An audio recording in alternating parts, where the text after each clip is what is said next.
नमो भगवते वासुदेवाय।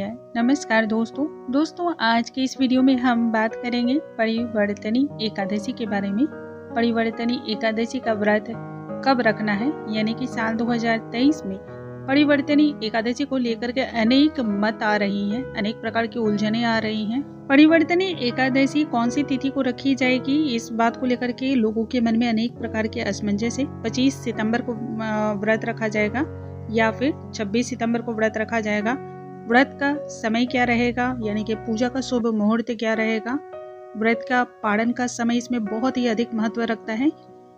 एकादशी का जब भी व्रत किया जाता है इसमें पारण का जो है ना बहुत अधिक महत्व होता है। इसलिए कभी भी एकादशी के व्रत को करने की आप सोच रहे हो या फिर आप एकादशी के व्रत को करते हो तो पारण के समय का ध्यान रखना बहुत ही ज्यादा जरूरी है।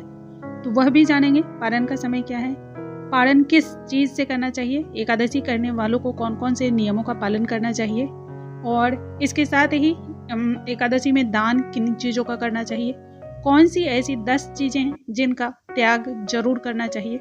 ये सभी चीजें आज के इस वीडियो में हम जानेंगे। आइए वीडियो को हम स्टार्ट करते हैं। नमस्कार दोस्तों, कैसे हैं आप सभी। उम्मीद करती हूँ आप सभी स्वस्थ होंगे, सुरक्षित होंगे और आप सभी को उत्तम भविष्य की कामना करते हुए आज का ये वीडियो स्टार्ट करती हूँ। दोस्तों, जिस तरह से प्रदोष का व्रत भगवान शिव को अत्यधिक प्रिय माना जाता है, प्रदोष का व्रत करने वाले पर भगवान शिव की विशेष अनुकंपा, विशेष कृपा होती है। उसी प्रकार से जो भी भक्त, जो भी व्यक्ति एकादशी का व्रत करते हैं उन सभी व्यक्तियों पे भगवान श्री हरि की कृपा की प्राप्ति होती है। उन सभी भक्तों को भगवान विष्णु और माँ लक्ष्मी की विशेष कृपा की प्राप्त होती है। एकादशी का व्रत अनेक कामनाओं को पूर्ण करने वाला व्रत माना जाता है। जो भी भक्त भगवान विष्णु की विधिवत उपासना करता है उस व्यक्ति को कई प्रकार के और कई जन्मों के पापों से मुक्ति मिल जाती है। इसके साथ ही मोक्ष की प्राप्ति भी होती है। व्रत करने वाले व्यक्ति को सुख, समृद्धि, धन, ऐश्वर्य और इसके साथ ही सभी सुखों की प्राप्ति होती है। इसलिए एकादशी का व्रत प्रत्येक मनुष्य को करना चाहिए। साल 2023 में तिथियों को लेकर के अनेक लोगों में मत आ गई है, क्योंकि इस बार एकादशी 2 दिनों की हो रही है। एक 25 तारीख का व्रत हो रहा है और दूसरा 26 का। तो दोस्तों, जो 25 का व्रत है, 25 सितंबर को जो व्रत रखा जाएगा वो सभी जो भी गृहस्थ आश्रम को जीने वाले हैं वह सभी 25 सितंबर का व्रत रखेंगे, और जो 26 सितंबर का व्रत रखेंगे वो सभी वैष्णव संप्रदाय को मानने वाले होंगे। इसलिए इसको लेकर के मन में किसी भी तरह की ना तो उलझन रखें और ना ही किसी अन्य प्रकार का मन में शंका रखें। अब हम जानते हैं कि पूजा का शुभ मुहूर्त क्या होगा। तो दोस्तों, सुबह के समय आप पूजा कर लें। सुबह 8 बजे के पहले पूजा बहुत ही शुभ है, और यदि बहुत और भी ज्यादा उत्तम मुहूर्त पे आप पूजा करना चाहते हो तो शाम के 4 बजे के बाद की पूजा आप करें, तो ये बहुत ही ज्यादा शुभ मानी जाती है और बहुत ज्यादा फलित भी होती है। इसके साथ ही एकादशी के व्रत में जो है पारण का भी महत्व अत्यधिक होता है, इसलिए पारण का बहुत विशेष तौर पे आपको ध्यान रखने का जरूरत है। दोस्तों, एकादशी के व्रत में जो पारण का समय है वह मैं बता दे रही हूँ। जो भी भक्त 25 सितंबर का व्रत रखेंगे उन सभी को पारण 26 सितंबर यानी कि दिन मंगलवार को करना है। सुबह 10:45 से लेकर के 11 बजे के बीच में यही समय है। सिर्फ और सिर्फ 15 मिनट का यह समय है। इस बार पारण का जो समय है बहुत ही कम समय के लिए है, इसलिए पारण का जरूर ध्यान रखें। इसके साथ ही जो भी भक्त 26 सितंबर का व्रत रखना है उन्हें 27 सितंबर दिन बुधवार को व्रत का पालन करना है। सुबह 6:20 से लेकर के 6:40 के बीच का समय है। इस समय की समय अवधि यदि देखी जाए तो ये 20 मिनट का समय मिल रहा है। तो दोनों ही तरफ यदि देखते हैं बहुत ही कम समय के लिए पारण का समय जो है इसमें नियुक्त किया गया है। पारण का जरूर ध्यान रखेंगे।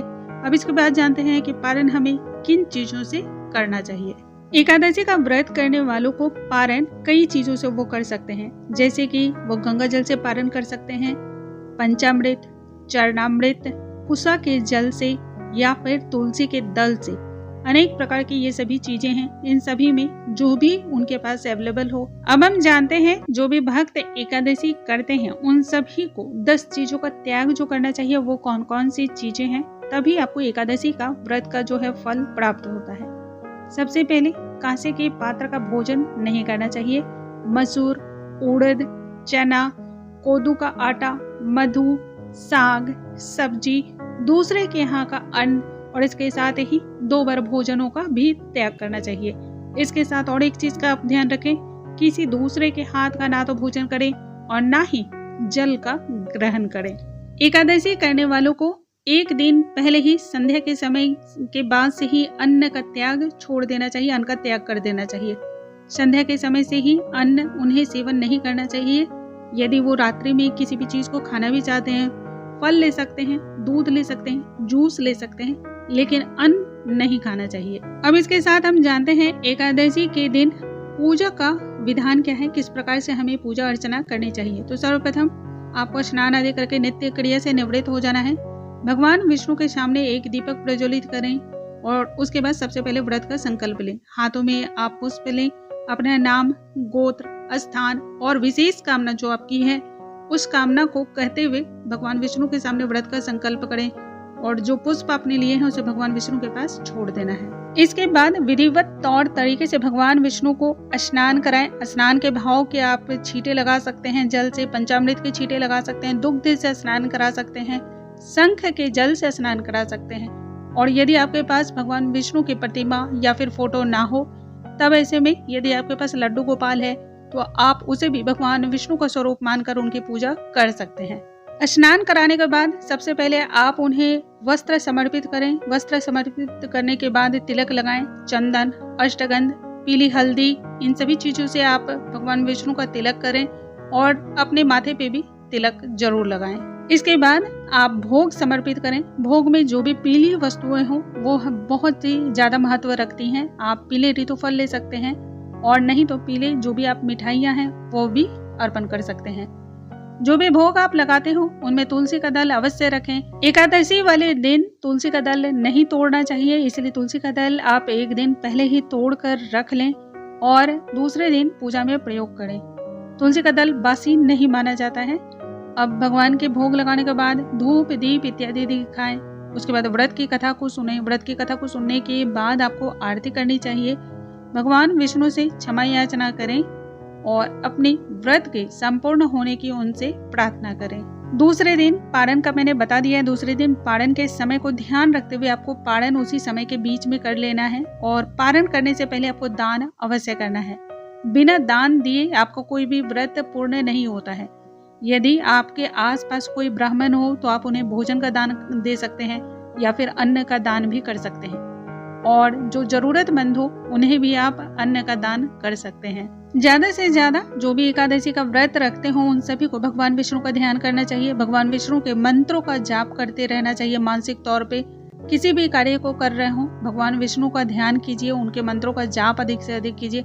विष्णु सहस्त्र नाम का पाठ कीजिए। विष्णु श्लोकतम का पाठ कर सकते हैं, ललिता श्लोकतम का भी पाठ कर सकते हैं। तो ये सभी चीजें जो है अत्यधिक फलदायी होती है। दोस्तों, मुझे उम्मीद है आज की ये जानकारी आप सभी को बहुत अधिक पसंद आई होंगी। ऐसी और भी जानकारियों के लिए हमारे चैनल पे बने रहें। अगले वीडियो में नई जानकारी के साथ हम फिर से मिलेंगे। तब तक के लिए नमस्कार दोस्तों।